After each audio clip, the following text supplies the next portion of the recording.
Hello mga ka-Starlink, dumating na tayo sa ating location kung saan tayo pwedeng maglagay ng Starlink po. Ito, dito sa may officers line sa Marawi City. Diyan po natin ilalagay sa may ubo. Subscribe to my channel. Ayan po yung window machine at saka yung hagdanan. Lahat ng mga kagamitan natin nagagamitin sa pag-install ng Starlink. Ayun, nilalabas na ni Salman yung Starlink natin na dadalhin sa taas kung saan po tayo mag-install. Ayan po. Ayan po yung kinukumpuni nila. Diyan po natin nilalagay yung Starlink. Yan yung kanilang view, full view ng kanilang kalangitan. So diyan po natin nilalagay yung Starlink sa may stand na yan. Wala pong obstruction. Ayan. Kapakay.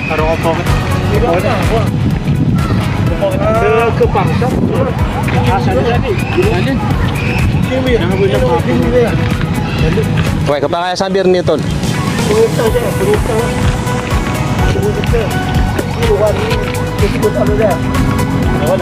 Kabaginan nurak. Ayan na po mga katropa Starlink. Nag-scan na po yung ating satellite dish. Ayun. So it takes time po yan. Bigyan natin ng oras para makapag-communicate ang satellite dish doon sa mismong direct satellite sa taas. So nag-steady pa po yan. Ikot pa po yan mamaya. Makikita ninyo mamaya, ikot pa din yan para pag nag-stable na siya, makipag-communicate sa satellite, ikot pa din yan ng pangalawang beses. So pagka face to north na yan, bandang north, ako naman po ay nag-check ng obstruction. Makikita nyo nag-check ako ng obstruction kasi mayroon silang paligid na mga coconut tree, yung mga niyog, no? At saka mayroon din dito sa harap. Ayun. So nag-check ako ng obstruction yan hanggang sa 100% yung obstruction, kung ma-clear niya kung saan. Kasi kung hindi natin i-check ang obstruction, kung makikita natin na may harang siya, so pwede natin i-relocate at realign ang ating satellite dish para makuha niya ang full na internet, yung lakas ng internet niya. So makikita natin dyan sa obstruction, no? So ayan po. So makikita niyo dito sa dish, naka-steady pa yan. Ayan. Habang ako ay tumitingin ng mga obstruction, no, sa gamit ang application ng apps ng Starlink. So ayan, no. Mayroon ding sa kabila dito, mayroon ding niyog, tapos mayroon din yang kahoy dito sa kabila. So pansin nyo, dito namin nilagay sa bandang parte dito. Ayun, umikot na siya ulit.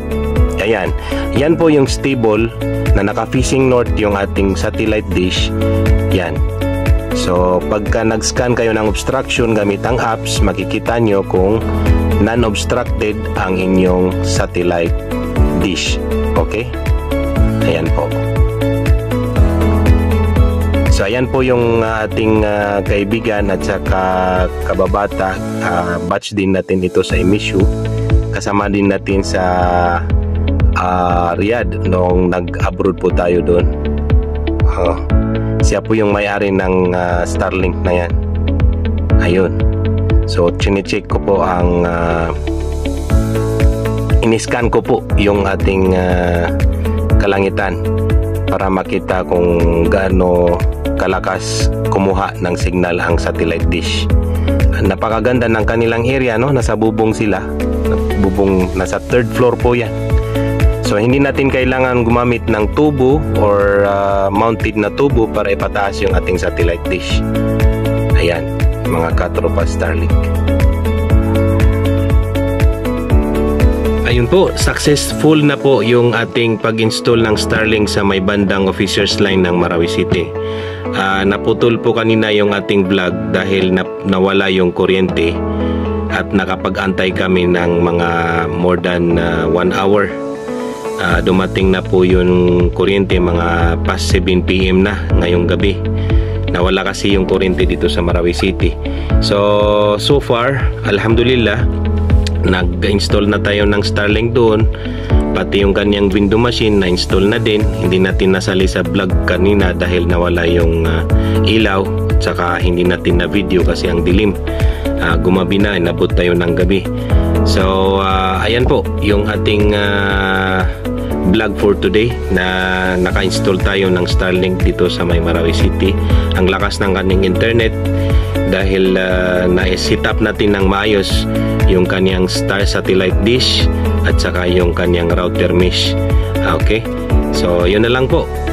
Maraming salamat doon sa mga tumulong sa akin, yung mga katropa natin, no, si Salman at saka yung kasama niya na si Mr. Ali. At saka marami ding salamat doon sa nag-avail sa atin ng Starlink na kaibigan natin. Yun lang po. Magandang araw sa inyong lahat.